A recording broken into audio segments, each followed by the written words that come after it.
Hello दोस्तों, आप कैसे हैं। मैं उम्मीद करता हूं कि आप लोग अच्छे होंगे। तो दोस्तों आज है 21 अप्रैल और 21 अप्रैल के जो महत्वपूर्ण करंट अफेयर है उसे हम लोग देखने का प्रयास करेंगे। तो दोस्तों आप इसके आंसर आप हमारे साथ देते चलेंगे। यदि आपको इसके आंसर पता है तो अपने साथ एक नोट पैड और पेन लेकर बैठ जाएं और अपने आंसर को उसमें लिखते जाएं और अंत में आप चेक कर सकते हैं कि आपको इनमें से कितने सारे आंसर मालूम है। अन्यथा दोस्तों इसका आंसर आप हमारे साथ देते चलेंगे। तो चलिए दोस्तों क्लास को स्टार्ट करते हैं और इसका पहला क्वेश्चन को देखते हैं।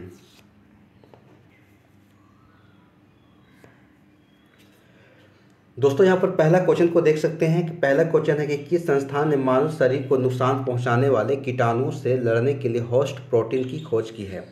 तो who has discovered host protein to fight germ that harm the human body. ठीक है, तो मानव शरीर को नुकसान पहुंचाने वाले कीटाणुओं से लड़ने के लिए होस्ट प्रोटीन की खोज की गई है और किस संस्थान के द्वारा की गई है क्वेश्चन पूछा जा रहा है दोस्तों। तो ऑप्शन है कि IIT Bombay, IIT Kharagpur, IIT Madras और आईआईटी दिल्ली। तो आप इसके आंसर बताने के प्रयास करेंगे। तो देखिए दोस्तों यहाँ अगर बात करें आईआईटी बॉम्बे की, ठीक है, तो आईआईटी बॉम्बे के द्वारा बॉम्बे के द्वारा जो है मानव शरीर को नुकसान पहुँचाने वाले जो कीटाणुओं से लड़ने के लिए होस्ट प्रोटीन की खोज की गई है। ठीक है, तो आप इसे आईआईटी बॉम्बे को याद रखेंगे। ठीक है, तो चलिए थोड़ा और की पॉइंट के माध्यम से देखने के प्रयास करेंगे। तो दोस्तों यहाँ देख सकते हैं, ठीक है, कि आईआईटी बॉम्बे के शोधकर्ताओं ने एक मेजबान प्रोटीन की खोज की है जो मानव शरीर को नुकसान पहुँचाने से पहले ही कीटाणुओं को मारने की छोटी चिमटी जैसी मशीन का उपयोग करता है। ठीक है, तो आप इस चीज़ को ध्यान में रखेंगे। ठीक है, तो चलिए अगला क्वेश्चन को देखते हैं। देखिए दोस्तों अगला क्वेश्चन आप देख सकते हैं कि किस देश में इंटरनेशनल बीट कैंट अलायंस का मुख्यालय स्थापित किया गया। ठीक है, यानी in which of the following countries is the headquarter of international big cat alliance establish किया गया। ठीक है, तो आप देख सकते हैं ऑप्शन है फ्रांस है, अमेरिका है, स्विट्जरलैंड है या भारत है। तो आप इसके आंसर बताने के प्रयास करेंगे। देखिए दोस्तों यहाँ बातें की जा रही ठीक है कि बीट कैट अलायंस का, ठीक है, जो मुख्यालय स्थापित किया गया है। तो आप बताने के प्रयास करेंगे। ठीक है, तो दोस्तों यहाँ आप देख सकते हैं कि भारत, ठीक है, तो भारत में जो है आप देख सकते हैं कि इंटरनेशनल बीट कैट अलायंस का मुख्यालय स्थापित किया गया है। ठीक है, तो आप इस चीज़ को ध्यान में रखेंगे। ठीक है, तो चलिए थोड़ा की पॉइंट के माध्यम से और इसमें देखते हैं क्या लिखा गया है। देखिए दोस्तों यहाँ आप देख सकते हैं, ठीक है, कि भारत सरकार ने इंटरनेशनल बीट कैट अलायंस जो कि IBCA के साथ एक ऐतिहासिक समझौते पर हस्ताक्षर किए हैं, जिसके तहत अगर देखा जाए तो IBCA का मुख्यालय और सचिवालय भारत में स्थापित किया जाएगा। ठीक है, तो आप इस चीज़ को ध्यान में रखेंगे। तो दोस्तों यहाँ पर देख सकते हैं कि IB की शुरुआत की बातें कही जा रही है, तो आप इसको भी देख सकते हैं। ठीक है, कि इसकी शुरुआत जो है नरेंद्र मोदी जी के द्वारा अप्रैल 2023 में प्रोजेक्ट टाइगर की 25वीं वर्षगांठ पर लॉन्च किया गया था। ठीक है, और इसका उद्देश्य क्या है दोस्तों कि 7 बड़ी बिल्लियां जैसे कि बाघ, शेर, तेंदुआ, हिम तेंदुआ और प्यूरा जगुआर और चीता का क्या करना है, इसको वैश्विक संरक्षण प्रदान करना है। ठीक है, तो इसके लिए क्या है, इसको IBCA को स्थापित किया गया है। ठीक है, तो चलिए ठीक है अगला क्वेश्चन को देखते हैं। तो यहाँ पर आप 3 नंबर क्वेश्चन को देख सकते हैं। ठीक है, कि किस देश के साथ भारत ने पहली बार चूँकि रक्षा समझौता किया है। ठीक है, तो which of the following countries has India sign as defence agreement for the first time. ठीक है, तो आप इसके आंसर बता सकते हैं। ऑप्शन है कि पुर्तगाल है, स्लोवाकिया है, जापान है या फिर डेनमार्क है। तो आप इसके आंसर बताने के प्रयास करेंगे। तो दोस्तों यहाँ पर क्वेश्चन है कि किस देश के साथ भारत ने पहली बार रक्षा समझौता किया है। तो आप देख सकते हैं ऑप्शन है पुर्तगाल है, स्लोवाकिया है, जापान है और डेनमार्क है। तो आप इसके आंसर बताने के प्रयास करेंगे। देखिए दोस्तों यहाँ अगर बात करें स्लोवाकिया की, तो इसके साथ जो है भारत ने पहली बार रक्षा समझौता किया है। ठीक है, तो आप इसको ध्यान में रखेंगे। ठीक है, चलिए और की पॉइंट के माध्यम से देखने के प्रयास करेंगे। देखिए दोस्तों यहाँ देख सकते हैं कि भारत और स्लोवाकिया ने एक ऐतिहासिक रक्षा समझौते पर ज्ञापन पर हस्ताक्षर किए हैं जो रक्षा उत्पादन में भारत की आत्मनिर्भरता बढ़ाने की दिशा में एक महत्वपूर्ण कदम है। ठीक है, तो आप इस चीज़ को ध्यान में रखेंगे। दोस्तों इस सहयोग को अप्रैल 2025 में भारतीय राष्ट्रपति द्रौपदी मुर्मू की स्लोवाकिया की राजकीय यात्रा के दौरान औपचारिक रूप से इसे किया गया। ठीक है, यानी कि ऑफिशियली रूप से जो है इस चीज़ को किया गया। ठीक है, तो और इसमें देखते हैं दोस्तों, देखिए इसमें और है कि साझेदारी के तहत JCBL समूह की रक्षा इकाई और Airbornics defence and space private limited Slovakia के साथ मिलकर अगली पीढ़ी के लड़ाकू वाहनों के लिए अत्याधुनिक तकनीकी विकसित करेगी, ठीक है, जिससे भारत के स्वदेशी विनिर्माण पहल को मजबूती मिलेगी, ठीक है। तो आप इस चीज़ को ध्यान में रखेंगे, ठीक है, इन सारे बातों को रखेंगे कि भारत ने पहली बार जो है रक्षा समझौते किसके साथ किया है, तो स्लोवाकिया देश के साथ किया है, ठीक है। चलिए अगला क्वेश्चन को देखते हैं। देखिए दोस्तों, अगला क्वेश्चन आप देख सकते हैं, देखिए कि किस राज्य में भारत की सबसे लंबी रेल सुरंग का निर्माण किया गया, ठीक है, यानी कि in which of the following state India largest railway tunnel has been constructed किया गया, ठीक है। तो आप बताने के प्रयास करेंगे। ऑप्शन है तमिलनाडु में, उत्तराखंड में, मध्य प्रदेश में या फिर असम में। तो आप इसका जल्दी से आंसर बताने के प्रयास करेंगे। देखिए दोस्तों, बातें हो रही है कि भारत के किस राज्य में भारत की सबसे लंबी रेल सुरंग का निर्माण किया गया, ठीक है। तो ऑप्शन है तमिलनाडु में, उत्तराखंड में, मध्य प्रदेश में या फिर असम में। तो आप इसका आंसर बताने के प्रयास करेंगे। देखिए दोस्तों, यहाँ अगर बात करें उत्तराखंड, ठीक है, तो उत्तराखंड आप याद रखेंगे कि उत्तराखंड अगर राज्य में देखा जाए तो भारत की सबसे लंबी रेल सुरंग का निर्माण किया गया है, ठीक है। तो चलिए और इसको हम सब देखते हैं की पॉइंट के माध्यम से। देखिए दोस्तों, बातें हो रही है कि भारतीय रेल ने ऋषिकेश जो कर्णप्रयाग प्रोजेक्ट में 14.58 किलोमीटर लंबी टनल जो कि नंबर 8 पर ब्रेक थ्रू सफलता प्रोग्रेस प्राप्त किया, ठीक है, पूरा किया, ठीक है, जो देश के सबसे लंबी जो कि ट्रांसपोर्ट टनल है, ठीक है। तो आप इस चीज़ को ध्यान में रखेंगे। दोस्तों, यह प्रोजेक्ट देखा जाए तो 2026-27 तक पूरा होगा, ठीक है, पूरा होगा और 4 धाम यात्रा को जो है आसान और ज़्यादा बना देगा, ठीक है। देख सकते हैं पहली बार हिमालयी क्षेत्रों में टनल जो कि बोरिंग मशीन का इस्तेमाल यहाँ पर किया जा रहा है। तो बोरिंग मशीन के माध्यम से इसको टनल को बनाया जा रहा है, ठीक है, जिसमें कि 10.4 किलोमीटर की खुदाई की गई है। अभी खुदाई चल रहा है इसकी, ठीक है, और बाकी खुदाई अभी क्या है न्यू ऑस्ट्रियल टर्निंग में है, ठीक है। तो मैंने और भी अभी काम इसका चल रहा है, ठीक है। तो इस चीज़ को आप ध्यान में रखेंगे, ठीक है। तो चलिए इस पर और दोस्तों यहाँ पर उत्तराखंड की बात आती तो उत्तराखंड के बारे में थोड़ा सा हम देख लेते हैं क्या है, ठीक है। देखते हैं कि यहाँ के जो सीएम हैं पुष्कर सिंह जो धामी हैं। राज्यपाल की बात करें लेफ्टिनेंट जो जनरल रिटायर्ड हैं गुरमीत सिंह हैं, ठीक है। और उसके बाद राजधानी की बात करें देहरादून और गैरसैंण और उसके बाद यहाँ झील की बात करें दोस्तों तो सात ताल है, राकस ताल है, नैनीताल है और माला ताल है। जितना ताल आपको देखने को मिल रहे हैं तो सारे के सारे उत्तराखंड में है, ठीक है। तो आप इस चीज़ को ध्यान में रखेंगे। दोस्तों, यहाँ पर कुछ नेशनल पार्क भी है, उसको भी आप देख लेंगे, ठीक है। जैसे देखेंगे कि जिम जो कार्बेट राष्ट्रीय उद्यान है, नंदा देवी राष्ट्रीय उद्यान है, राजा जी राष्ट्रीय उद्यान है, फूलों की घाटी राष्ट्रीय उद्यान है और गंगोत्री राष्ट्रीय उद्यान है, ठीक है। तो इस प्रकार से इन सारे आप नेशनल पार्क को भी आपको ध्यान में रखना है। और दोस्तों, यहाँ पर कुछ देख सकते हैं कि कुछ जो यहाँ के एक जो महत्वपूर्ण दायरे भी हैं तो उन दायरे में देख सकते हैं, ठीक है, कि माना हो गया, नीति हो गया। तो इस प्रकार से 2 दायरे को भी आप नाम याद रखिएगा। दोस्तों, इसमें और जो उत्तराखंड से संबंधित कुछ करंट अफेयर है आप उसको भी ध्यान में आपको रखना है, ठीक है। तो देख सकते हैं। देखिए दोस्तों, उत्तराखंड ने जल संरक्षण अधिनियम 2025 के तहत जो है भागीरथी ऐप को लॉन्च किया, ठीक है। तो आपको ये भी ध्यान में रखना है। उसके बाद दोस्तों, उत्तराखंड ने 27 जनवरी को समान नागरिक संहिता कानून जो कि यूसीसी को लागू किया है। तो आप इसको भी ध्यान रखेंगे। और उत्तराखंड की पहली अगर योग नीति आवरण को किया गया यहाँ पर ही। और उत्तराखंड के जो मुख्यमंत्री है पुष्कर सिंह धामी ने पिथौरागढ़ में जोल जीबी मेला, ठीक है, का 2024 का शुभारंभ किया, ठीक है। और दोस्तों, यहाँ पर 38वीं जो कि आप जैसे राष्ट्रीय खेल भी यहाँ पर 2025 में होने वाले हैं, ठीक है। तो दोस्तों, इन सारे बातों को आपको जो है ध्यान में रखना है, ठीक है, एग्जाम के पॉइंट ऑफ व्यू से, ठीक है। दोस्तों, और देख सकते हैं कि उत्तराखंड जो कि सकल पर्यावरण उत्पाद सूचकांक को लागू करने वाला पहला राज्य बन गया है। उसके बाद देश के पहले जो कि राइटर्स विलेज का उद्घाटन आप देख सकते हैं कि देहरादून उत्तराखंड में लगभग 24 किलोमीटर की दूर थानों में यहाँ पर किया गया, ठीक है। तो दोस्तों, यहाँ देख सकते हैं कि उत्तराखंड में 108 एम्बुलेंस सेवा की तर्ज पर एम्स ऋषिकेश हेली एम्बुलेंस की सुविधा यहाँ पर देगा। आप इसको भी ध्यान रखना है। और दोस्तों, यहाँ पर एक और बातें हैं कि उत्तराखंड वन विभाग ने हल्द्वानी में महाभारत वाटिका की स्थापना की है, ठीक है। तो दोस्तों, इन सारे बात जो भी मैं बताया सारे आपके लिए इम्पोर्टेंट हैं। तो आप इन सारे बातों को ध्यान में रखेंगे। चलिए तो अगला क्वेश्चन को देखते हैं।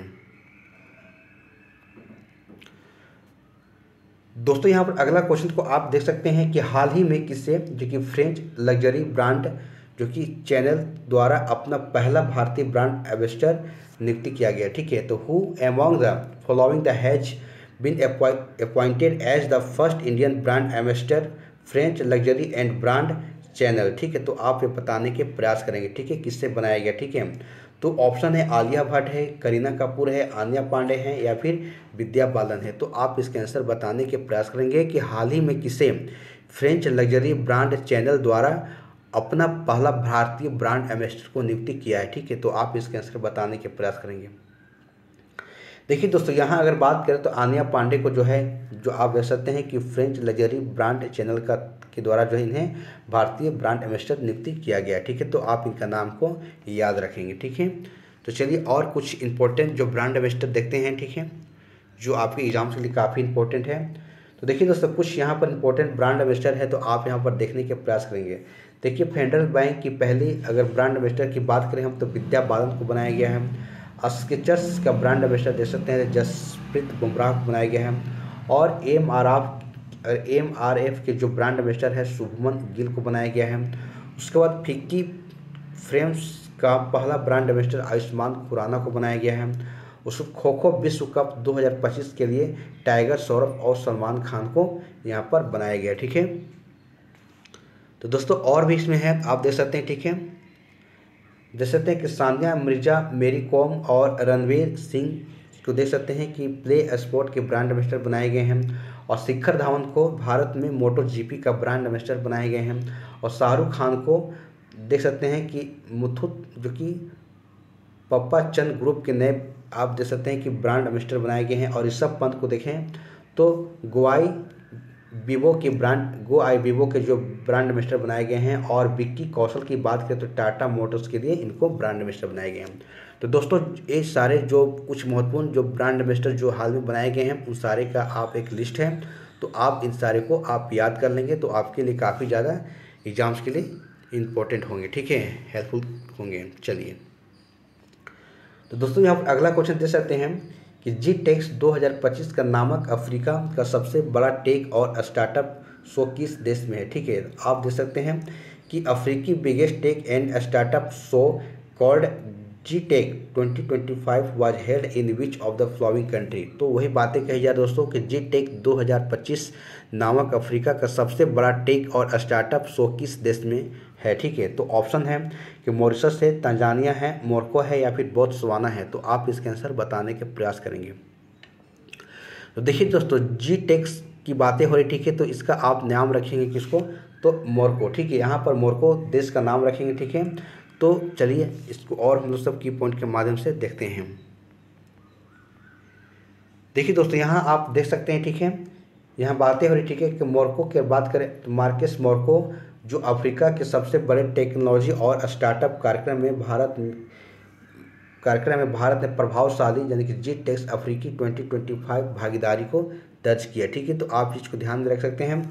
और यह 3 दिवसीय जो कि सम्मेलन जो कि मोरक्को के मार्केस में संपन्न हुआ है। ठीक है, और देख सकते हैं कि जिसमें कौशल विकास एवं उद्यमशीलता राज्य मंत्री जो कि जयंत चौधरी ने भारत की ओर से यहाँ पर नेतृत्व किए हैं। ठीक है, तो दोस्तों इन सारे बातों को ध्यान रखेंगे कि GTEC 2025 नामक अफ्रीका का सबसे बड़ा टेक और स्टार्टअप शो कहाँ पर हुआ है, तो आप मोरक्को में एक जगह है कहाँ, मार्केस में। ठीक है, तो आप उस जगह को नाम याद रखेंगे। ठीक है, तो चलिए, और भारत की ओर से यहाँ देख सकते हैं कि जयंत चौधरी ने भारत की ओर से यहाँ पर नेतृत्व किए। ठीक है, जो आप देख सकते हैं कि कौशल विकास एवं उद्यमशीलता राज्य मंत्री हैं। ठीक है, तो चलिए दोस्तों, यहाँ पर मार्को की बात आ रही है। ठीक है, तो आप यहाँ पर देख सकते हैं कि राजधानी की बात की रबात है और यहाँ की मुद्रा क्या है, तो यहाँ पर दिरहम यहाँ की मुद्रा है। ठीक है, तो आप इस चीज़ को यहाँ पर ध्यान में रखेंगे। तो चलिए अगला क्वेश्चन को देखते हैं। देखिए दोस्तों, अगला क्वेश्चन देख सकते हैं। ठीक है, कि किस दिन राष्ट्रीय सिविल सेवा दिवस मनाया जाता है। ठीक है, किस दिन राष्ट्रीय सिविल सेवा दिवस मनाया जाता है, तो national civil service day is celebrated on which of the following days. ठीक है, तो आप ये बताने के प्रयास करेंगे कि किस दिन राष्ट्रीय सिविल सेवा दिवस मनाया जाता है। तो दोस्तों आप यहाँ पर देख सकते हैं कि 21 अप्रैल को जो कि देख सकते हैं कि यहाँ पर सिविल राष्ट्रीय सेवा दिवस को मनाया जाता है। ठीक है, तो आप इस बात को ध्यान में रखेंगे।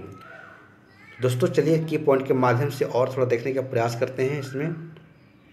देखिए दोस्तों, भारत सरकार हर साल 21 अप्रैल को सिविल सेवा दिवस मनाती है और ताकि सिविल सेवकों को सिविल सेवा के प्रति खुद को फिर से समर्पित करने और सार्वजनिक सेवा तथा कार्य में उत्कृष्टता के प्रति अपनी प्रतिबद्धताओं को नवीनीकृत करने का अवसर मिल सके। ठीक है, तो इसी तरह से दोस्तों 1 अगस्त समारोह की बात करें हम तो 21 अप्रैल 2006 को विज्ञान भवन नई दिल्ली में आयोजित किया गया था। ठीक है, तो इन सारे बातों को आप ध्यान में रखेंगे।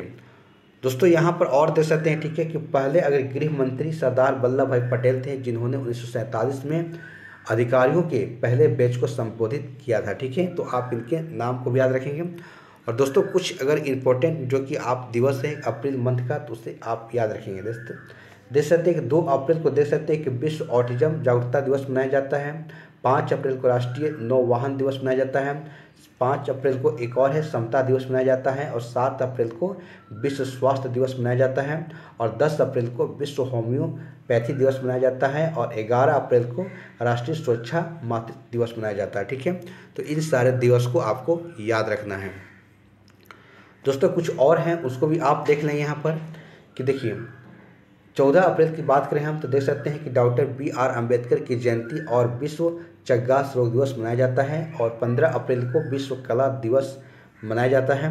और 17 अप्रैल को विश्व हीमोफीलिया दिवस मनाया जाता है। और 18 अप्रैल को विश्व विरासत दिवस मनाया जाता है। तो दोस्तों एक कुछ इंपॉर्टेंट जो कि दिवस हैं तो आपको इन सारे को याद रखना है आपके एग्जाम्स के पॉइंट ऑफ व्यू से। ठीक है, क्योंकि आपके देख सकते हैं कि बहुत सारे एग्जाम्स होने वाले हैं तो आपको याद तो करना ही पड़ेगा। ठीक है, तो चलिए अगला क्वेश्चन को देखते हैं। दोस्तों यहाँ पर 8 नंबर क्वेश्चन को देख सकते हैं कि इसरो और नासा किस वर्ष निसार नामक अपना पहला प्रमुख सहयोगी पृथ्वी विज्ञान मिशन को शुरू करेंगे। ठीक है, तो in which year will ISRO and NASA launch their first major collaborative earth science mission called NISAR. ठीक है, तो ऑप्शन है 2040 में, 2027 में, 2030 में, 2025 में। तो आप इसका आंसर बताने के प्रयास करेंगे। देखिए दोस्तों यहाँ अगर बात करें इसरो और नासा, ठीक है, वर्ष की बात करें 2025 की बात करें तो 2025 में इस चीज़ को शुरू करेंगे। ठीक है, तो आप यहाँ पर ध्यान में रखेंगे। तो चलिए थोड़ा और की पॉइंट के माध्यम से देख लेते हैं। देखिए दोस्तों यहाँ पर बातें हो रही कि बहुप्रतीक्षित यानी कि निसार की बात करें NASA ISRO synthetic aperture radar. ठीक है, उपग्रह जो भारत की इसरो और अमेरिका की नासा के बीच एक अनोखी सहयोगात्मक परियोजना है। ठीक है, और जून 2025 में लॉन्च होने की उम्मीद है। ठीक है, अभी उम्मीद है। ठीक है, उस पर अगर दोस्तों इसकी अगर हम महत्व की बात करें तो नासा और इसरो के बीच यह पहली बड़ी संयुक्त पृथ्वी विज्ञान मिशन है। ठीक है, तो आप इस चीज़ को ध्यान में यहाँ पर रखेंगे। दोस्तों अगर बात करें इसकी उद्देश्य की तो उद्देश्य क्या है इसके, तो पृथ्वी की सतह की अत्यंत सटीक और उच्च रिजोल्यूशन अवलोकन को उत्पादन करना। ठीक है, तो आप देख सकते हैं कि इसका उद्देश्य है। तो आप इस सारी चीज़ों को आपको ध्यान में रखना है। तो चलिए अगला क्वेश्चन को देखते हैं। देखिए दोस्तों अगला क्वेश्चन, ठीक है, कि पोर्टचेफस्ट्रम इनविटेशनल टूर्नामेंट, ठीक है, किस देश में आयोजित किया गया है जिससे नीरज चोपड़ा ने स्वर्ण पदक जीता है। ठीक है, तो in which country was the Potchefstroom invitational tournament held in which Neeraj Chopra won the gold medal. ठीक है, तो आप देख सकते हैं कि यहाँ पर एक जो खेल होता है इसमें नीरज चोपड़ा ने स्वर्ण पदक जीते हैं। तो वह खेल किस जगह में हुआ। ठीक है, तो ऑप्शन है इंग्लैंड में, दक्षिण अफ्रीका में, यूएई में या फिर जॉर्डन में। तो आप इसका आंसर बताने के प्रयास करेंगे। तो देखिए दोस्तों यहाँ अगर बात करें कि पोर्टचेफस्ट्रम इनविटेशनल टूर्नामेंट, ठीक है, तो यहाँ आप देख सकते हैं कि यह कहाँ पर हुआ है। तो आप ये बताने के प्रयास करेंगे। तो दोस्तों यह दक्षिण अफ्रीका में हुआ है और इसमें नीरज चोपड़ा ने स्वर्ण पदक को जीते हैं। तो आप ये चीज़ को ध्यान में रखेंगे। ठीक है, तो चलिए दोस्तों यहाँ पर थोड़ा की पॉइंट के माध्यम से देख सकते हैं कि भारतीय जेवलिन थ्रो हैं नीरज चोपड़ा, जो कि सुपर स्टार चोपड़ा ने दक्षिण अफ्रीका के पोर्टचेफस्ट्रम में पोस्ट इवेंट्स देख सकते हैं कि मीट में आश्चर्यजनक उपस्थिति के साथ अपने 2025 एथलेटिक्स जो सीजन की शुरुआत की है और 84.52 मीटर के थ्रो के साथ इस इवेंट को जीत लिया। ठीक है, तो आपको इस सारे बातों को ध्यान में रखना है। चलिए दोस्तों यहाँ पर आप देख सकते हैं कि 10 नंबर क्वेश्चन है कि the chief minister and the spy, ठीक है, एक पुस्तक है the chief minister and spy नामक पुस्तक किसके द्वारा लिखी गई है, ठीक है, जिसे हाल में ही से लॉन्च किया गया, ठीक है। तो आप देख सकते हैं कि who has retain the book, ठीक है, the chief minister and the spy which was launched recently, ठीक है, तो अभी हाल ही में लॉन्च किया गया है। तो आप देख सकते हैं तो ये किसके द्वारा लिखा गया, तो ऑप्शन है अमरजीत सिंह दुलत और बानो मुश्ताक, हांगकांग या फिर कस्तूरी रे। तो आप इसके आंसर बताने के प्रयास करेंगे। देखिए दोस्तों यहाँ बातें हो रही कि the chief minister and the spy नामक पुस्तक, ठीक है, तो इसे जो है अमरजीत सिंह दुलत के द्वारा इसे लिखा गया, ठीक है, तो आप इनका नाम याद रखेंगे। दोस्तों चलिए कुछ इंपॉर्टेंट जो पुस्तक है उनके बारे में देख लेते हैं जो आपके एग्जाम के लिए काफ़ी इंपॉर्टेंट भी है। देखिए दोस्तों यहाँ देख सकते हैं कि द विनस माइंड सेट, ठीक है, द विनस माइंडसेट की बात करें हम तो पुस्तक किसके द्वारा लिखा गया है, तो सेन वार्सन के द्वारा लिखा गया, ठीक है। उसके बाद अगर नाइफ की बात करें हम, knife heroine tale of resilience and fight for the free speech की बात करें हम तो ये पुस्तक किसके द्वारा, सलमान रशीद के द्वारा लिखा गया, ठीक है, आप देख सकते हैं। रुद्र सात्विकम की बात करें हम तो प्रभा वर्मा के द्वारा लिखा गया है। यादें यादें और यादें की बात करें हम तो पुष्पा भारती के द्वारा लिखा गया है। और वेलकम टू पैराडाइज की बात करें हम तो बिकल खन्ना के द्वारा लिखा गया है, ठीक है। और उसके बाद दोस्तों अगला आप देख सकते हैं, ठीक है, कि द एम मर्सनरी की बात करें हम तो दो गोरी सुब्बा राव के द्वारा लिखा गया है। और इजराइल वार डायरी की बात करें हम तो विशाल पांडे के द्वारा लिखा गया है। और द गोल्डन ईयर्स की बात करें हम तो रस्किन बॉन्ड के द्वारा लिखा गया है। और वाई भारत मैटर्स की बात करें हम तो एस जयशंकर के द्वारा लिखा गया है। और 12 हेल्थ की बात करें हम तो अनुराग पाठक के द्वारा लिखा गया, ठीक है। उसके बाद 4 स्टार ऑफ डैन स्टीनी की बात करते MM रन नरवानी के द्वारा इसे लिखा गया, ठीक है। तो दोस्तों और भी कुछ देख सकते हैं कि टॉम ऑफ सेंट की बात करें तो गीतांजलि के द्वारा लिखा गया श्री। और कायरोस की बात करें जेनी एपेर बेक के द्वारा लिखा गया, ठीक है। और लियो द अनटोल्ड स्टोरी की बात करें हम तो PS रमन के द्वारा लिखा गया। दोस्तों इन सारे पुस्तक के नाम जो है आप एक बार दो बार पढ़ेंगे तो आप अपने स्तर से उसको जो है सही से याद कर पाएंगे, ठीक है। तो चलिए अगला क्वेश्चन को देखते हैं। दोस्तों यहाँ पर अगला क्वेश्चन को देख सकते हैं कि एशियाई जो कि अंडर 18 एथलेटिक्स चैंपियनशिप 2025 किस देश में आयोजित की गई है जिसमें भारत ने 11 मेडल जीते हैं, ठीक है। तो आप देख सकते हैं, ठीक है, कि in which country was the Asian under 18 athletics championship 2025 held in which India won 11th medal, ठीक है। तो आप ये बताने के प्रयास करेंगे कि एशियाई अंडर 18 एथलेटिक्स चैंपियनशिप 2025 किस देश में आयोजित की गई है, ठीक है, जिसमें कि भारत ने कितने तो 11 मेडल को जीते हैं, ठीक है। तो चलिए जल्दी से आप इसके आंसर बताने के प्रयास करेंगे। तो देखिए दोस्तों अगर बात करें हम तो यह जो एशियाई अंडर जो कि एथलेटिक्स चैंपियनशिप जो है कहाँ पर हुआ है तो सऊदी अरब में, ठीक है। तो सऊदी अरब में हुआ है, ठीक है। और यहाँ पर भारत ने टोटल 11 मेडल को जीते हैं, ठीक है। तो इस बात को आप ध्यान में रखेंगे। चलिए थोड़ा की पॉइंट के माध्यम से आप देख लेते हैं। देखिए दोस्तों और भारतीय खिलाड़ियों देख सकते हैं कि 1 स्वर्ण 5 रजत और 5 कांस्य पदक अपने नाम किए हैं, ठीक है। और चैंपियनशिप सऊदी अरब के दमाम एक शहर है वहाँ पर इसका जो आयोजित की गई थी। और हिमांशु शुक्ला ने भाला फेंक स्पर्धा में स्वर्ण पदक जीता है, ठीक है। तो आप इस चीज़ को ध्यान में रखेंगे। चलिए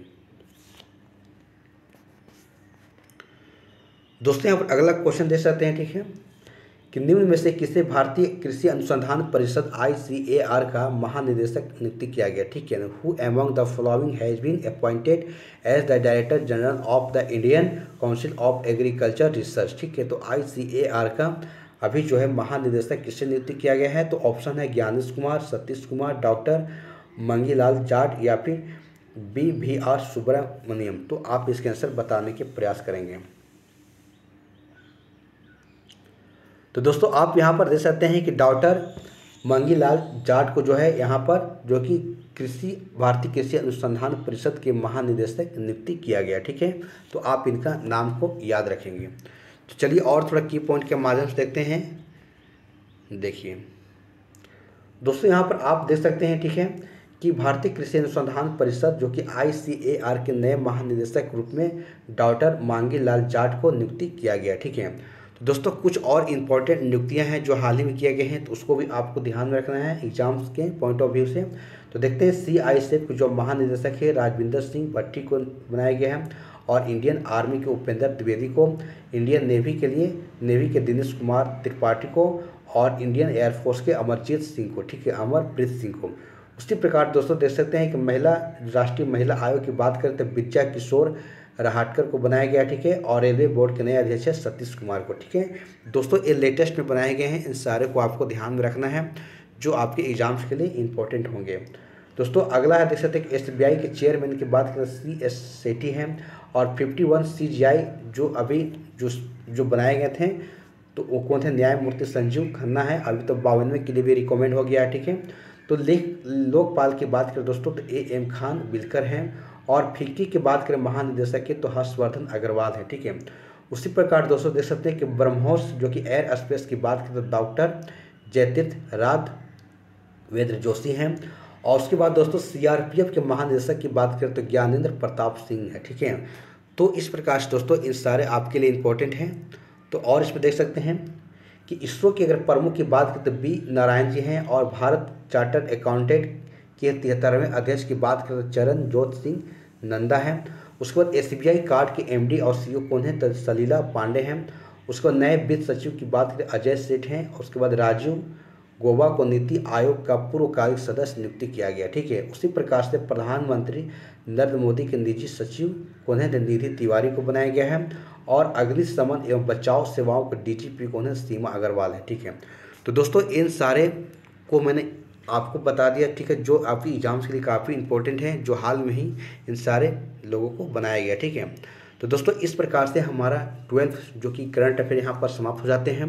यदि हमारा वीडियो अगर आपको अच्छी लगी हो तो इसे लाइक शेयर आप जरूर कीजिएगा, और हमारे चैनल पर पहली बार आए हैं तो हमारे चैनल को सब्सक्राइब कर लीजिएगा। तो चलिए दोस्तों क्लास को यहीं समाप्त करते हैं, फिर अगले दिन एक नए करंट अफेयर के साथ आपके साथ मेरी मुलाकात होगी। तब तक के लिए हमारे आप वीडियो को बार बार देखें और इसे ज़्यादा से ज़्यादा प्रैक्टिस करने के प्रयास करेंगे, ठीक है। तो चलिए जय हिंद जय भारत।